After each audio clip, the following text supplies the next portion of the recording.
반갑습니다. 공부하는 세무사 우동호입니다. 오늘은 주식 고점이라는데 지금 들어가도 될까? 라는 주제를 가지고 한번 이야기를 해보고자 합니다. 주식에 장기 투자하라 라는 책을 쓴 제레미 시겔 이분의 저서를 가지고 한번 이야기를 해볼 거고요. 그리고 연간 복리 수익률이 20% 이상 나오는 전략, 2004년부터 놓고 봤을 땐 무려 30% 중반대가 나오는 전략에 대해서 같이 보도록 하고요. 퀀트 투자, 계량 투자라는 것이 얼마나 유용한지 한번 이야기를 해보도록 하겠습니다. 자, 이분입니다. 제레미 시겔이라는 분이신데요. 이분은 와튼 스쿨의 교수로 계신 분이십니다. 자, 이분은 주식에 장기 투자하라라는 굉장히 명저예요. 좋은 책을 내셨는데 이게 지금 현재 5판까지 나와 있습니다. 자, 이분의 글 중에 이런 글이 있습니다. 지금 이 내용이 뭐냐면요, 1802년부터 2012년까지 거의 210년이죠. 210년간의 기간 동안에 미국의 주식과 국채와 금 그리고 달러에 대해서 수익률을 비교를 했을 때 보세요. 우리가 1802년에 만약에 1달러를 가지고 주식을 샀다, 그리고 장기 국채를 샀다, 단기 국채를 샀다, 금을 샀다, 미국 달러로 그냥 가지고 있다 라고 했을 때 210년이 지난 시점에서 그것의 가치가 어떻게 될 것이냐 라는 것을 보는 거예요. 지금 보시면 주식은요 무려 70만 4,997달러, 그리고 장기 국채는 1,778달러, 단기 국채는 281달러, 금은 4.52달러, 그리고 달러는 0.05달러로 오히려 그 가치가 감소를 하게 됩니다. 제가 이제 계속 이야기했었던 CAGR이라는 연간 복리 수익률이라는 것으로 이제 환산을 해보게 되면 주식은 6.6%, 단기 국채 수익률은 3.6%, 단기 국채는 2.7%, 금은 0.7%, 미국 달러는 마이너스 1.4% 이렇게 나오게 됩니다. 여러 가지 주식과 채권과 금과 현금 중에서 어떤 자산이 가장 수익률이 좋다라고 볼 수 있는 겁니까? 주식이죠. 자, 이 표도 한번 보실까요? 이 표는요, 각각 1년, 보유기간을 1년, 2년, 5년, 10년, 20년, 30년으로 놔두고요. 각각의 기간 중에서 왼쪽 것은 주식, 그리고 위에 칸은 최고 수익률, 그리고 밑에 칸은 최저 수익률입니다. 자, 그렇게 보면 주식 같은 경우는 1년 동안 우리가 보유를 했을 때 최대 수익률이 66.6%, 다우지수라든지 우리나라로 치면 코스피 지수라든지 그런 지수로 놓고 본 기준입니다. 그리고 최저 이렇게 마이너스 38.6%까지 떨어졌었더라 라는 것입니다. 그리고 장기 국채 같은 경우는 1년을 보유했을 때 최고 수익률이 35.2%, 그리고 마이너스 21.9%가 최저 수익률이었습니다. 단기 국채는 23.7%까지 올랐던 적이 있고요, 마이너스 15.6%까지 떨어진 적이 있었습니다. 1년이라는 기간 동안에요. 그리고 보유 기간이 2년, 5년, 10년, 20년, 30년. 자, 이것이 무엇을 의미하느냐 하면요, 단기간으로 놓고 봤을 때는 당연히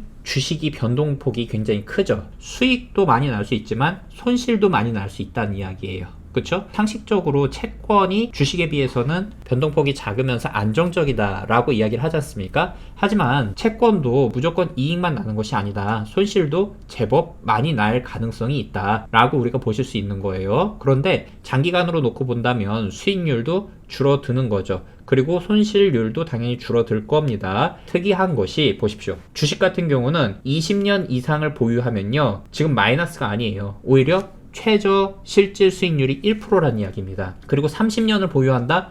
2.6%. 손실이 날 가능성이 거의 없다라는 거죠. 주식 같은 경우는.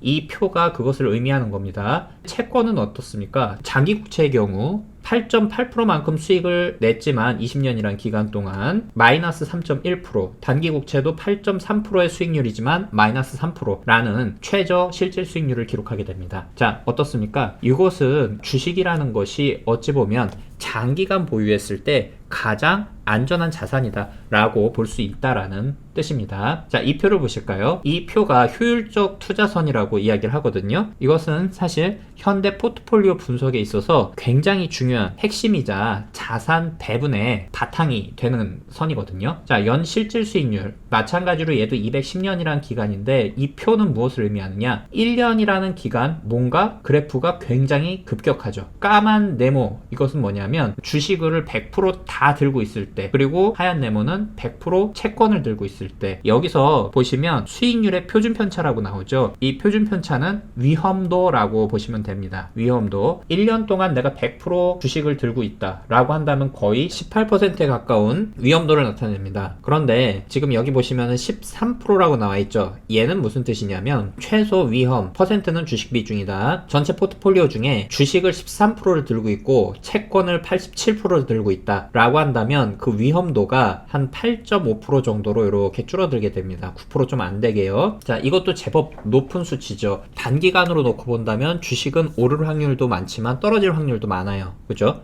채권은 그래도 좀 덜 하겠죠. 그 변동폭이. 그래서 우리가 위험도를 최소화하기 위한 1년간의 기준이 주식의 13% 보유를 했을 때 가장 위험도가 낮더라 라는 것으로 우리가 이해를 하시면 되고요. 2년간 보유했을 때는 이렇게 마찬가지로 한 13% 정도 주식을 보유하는 게 위험도가 가장 낮은데 이 위험도 자체가 즉 표준 편차가 한 6.5% 정도로 이렇게 떨어지게 됩니다. 전체적으로 보유 기간이 늘어나면 늘어날수록 표준 편차 즉 위험도는 점점 줄어들게 됩니다. 이렇게 기간이 점점 길어질수록 우리는 무엇을 볼 수 있느냐면요. 주식의 보유 비중이 가장 위험도가 낮을 때 최초의 13%에서 점점 어때요? 20년일 때 58%, 30년일 때 68%까지 늘어나게 됩니다.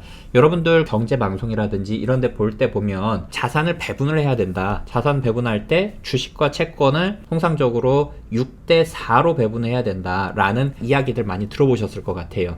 그 기준 자체가 그 이론적 근거가 바로 이 표예요. 우리가 통상적으로 주식을 투자를 한다 라고 했을 때 단기간 투자하는 것을 이야기하지 않습니다. 투자라는 것은 장기간을 놓고 보는데 가장 위험도가 낮으면서 안정된 수익률을 볼 수 있는 그런 부분이 20년 기준으로 했을 때 58%를 주식을 갖고 있다. 거의 한 60%죠. 그래서 6대 4로 주식과 채권을 가지고 있으라 라는 이야기가 나오는 거예요. 자, 이 표는 우리 코스피 지수예요. 코스피 지수인데요. 97년도에 뭐 요런 시점에 그러니까 어느 순간에 산다 한들 설령 이렇게 올라가 있는 시점에서 내가 구입을 했어요. 뭐 시간이 이렇게 지나요. 한 몇 년 동안 떨어졌어. 막 손해를 보겠죠. 근데 내가 추가로 사는 게 아니라 그냥 가지고만 있어도 시간이 좀 걸리긴 하지만 결국은 회복을 하고 오히려 더 올라가게 되죠. 미국 다우지수거든요. 우리나라보다는 더 낮죠. 쭉쭉 올라갑니다. 자, 그러면 자산 배분과 리밸런싱 그리고 주기적 자금 투입 그 다음에 퀀트 투자라는 것이 이루어지면 굉장히 안정적으로 편한 투자를 할 수 있다라고 제가 말씀을 드렸었거든요. 저는 이 책을 굉장히 추천을 합니다. 할 수 있다 퀀트 투자라는 강환국이라는 분의 책인데요. 이 책에 보면 굉장히 재미나고 유용한 정보들이 많아요. 대량 투자에 대한 공식을 뽑아낼 때 이 책을 굉장히 많이 참조를 했고요. 강환국의 신마법 공식이라는 것이 있는데요. 이 중에 이것을 수정을 좀 했습니다. 참고로 이 수치에 대한 부분 그리고 이것이 어떤 의미를 가지는지에 대해서는 제가 회계의 지표에 대해서 영상을 찍고 이 리뷰를 다시 한번 해드릴 거예요. 지금은 그냥 결과만 좀 보십시오. 퍼가 1보다 크고 PBR이 0.2보다 크고 당기순이익이 0보다 크고 영업이익이 0보다 큰 기업들을 우리나라 코스피 코스닥 상장되어 있는 대충 한 2,400여 개의 기업들 중에서 5분위 제일 큰 애들 삼성전자서부터 제일 시가총액이 낮은 기업까지 쭈루룩 줄을 세워서 밑에 하위 1분위 전체 숫자 중에 그럼 20%가 되겠죠. 요 기업들 중에 GPA는 매출 총이익을 매출액으로 나눈 지표거든요. 요 수치가 높으면 높을수록 우리가 일반적으로 좋다고 이야기를 합니다. 그리고 PBR이 0.2보다는 크지만 그래도 낮은 애들 순위로 하면은 순위들이 쭈루룩 매겨지겠죠. GPA 순위, PBR 순위. 그러면 순위가 주어지겠죠. 그럼 그 순위에 대해서 점수를 매겨요. 그 점수를 더해서 점수가 가장 높은 기업들을 세워서 50종목, 40종목, 30종목, 20종목, 10종목씩 똑같이 나눠서 투자를 합니다. 그랬을 때 2017년부터 2020년 12월 말까지 매년 2월, 5월, 8월, 11월 이러한 공식에 의해서 계속 기업을 선정하고 그걸로 계속 리밸런싱 똑같은 비율대로 계속 사고팔고를 합니다. 그러면 CAGR이 다 20%가 넘어가죠. 초기 자금 2천만 원에 2020년 말에 금액이 5,115만 8,545원이 돼 있더라. 총 수익은 3,115만 8,545원이 돼 있더라. 라는 걸 우리가 볼 수 있습니다. 그리고 요것은 같은 방식인데요. 2010년서부터 백테스팅을 한 겁니다. 자, CAGR이 더 올라가죠. 자, 그리고 요것은 2004년부터예요. 2004년부터면 이렇게 쭉 오는데 CAGR이 더 높아요. 예, 30% 중반대까지 갑니다. 이 금액을 보시면 깜짝 놀랄 텐데 초기 자금 2천만 원, 이 전략으로 계속 투자를 해왔다고 칩시다. 그랬다라고 가정을 했을 때 2020년 말에 50종목을 들고 있는 포트폴리오를 했을 때 무려 17,025.28%만큼 올라갑니다. 자, 2천만 원이 최종 합계 금액이 34억 955만 5,623원까지 늘어나게 되는 거죠. 자, 어떤가요? 좋아 보이죠? 좋아 보입니다. 당연히 좋아요. 이 퀀트 투자라는 것을 하기 위해서 프로그램, 컴퓨터를 만질 수 있는 사람은 정보를 잘 다루는 거고 그것에 대해서 당연히 이득을 볼 수 있는 거죠. 근데 일반 분들은 그렇지 못하잖아요. 그래서 이렇게 해볼까도 생각을 합니다. 일단 회계 지표라든지 계량 투자에 대한 영상을 좀 찍고요. 그리고 나서 뭐 매월 초라든지 그럴 때 한 번씩 제가 엑셀 파일을 올리는 거예요. 제 프로그램에서 나온 전체 데이터에 대한 어떤 그날의 시가총액, 월초가 되겠죠. 시가총액서부터 해가지고 각종 회계 지표가 쭉 다 나오는 기업 전체 뭐 한 2천 몇백 개 기업에 대해서, 그럼 그걸 가지고 제가 나와 있는, 예를 들면 이런 이런 걸 갖다 어떻게 필터링을 하는지를 엑셀을 가지고 이렇게 찍어 드리는 거죠. 그러면은 엑셀 가지고선 이렇게 조회를 저랑 똑같이 이 영상을 보고 쫓아하시면 여러분들도 그 방법을 내가 할 수 있는 거고, 제가 올려드리는 이런 전략뿐만 아니라 다른 도서라든지 이런 걸 참조했을 때 나는 이런 방식으로 한번 투자하고 싶은데 라고 했을 때 그걸 하실 수 있게끔 그렇게 한번 해볼까, 그런 생각도 하고 있고요. 아니면 이걸 갖다가 아예 프로그램으로 만들까, 앱이라든지 뭐 그런 걸로 할까 생각 중인데, 아무튼 고민 중입니다. 뭐 좋은 의견이 혹시 있으시면 저한테 말씀해 주시면 제가 뭐 같이 한번 좀 참조를 해보도록 하고요. 그리고 또 이런 퀀트라든지 계량 투자에 대해서 뭐 저도 마찬가지로 지금 뭐 공부해 나가고 있는 단계입니다. 그렇기 때문에 같이 좀 공부를 하고 싶다거나 관심이 있으신 분들 연락을 주시면 저 기쁜 마음으로 같이 한번 발전시켜 나갈 수 있으면 좋겠습니다. 자, 그러면 오늘 영상은 여기서 마치도록 하겠습니다. 감사합니다.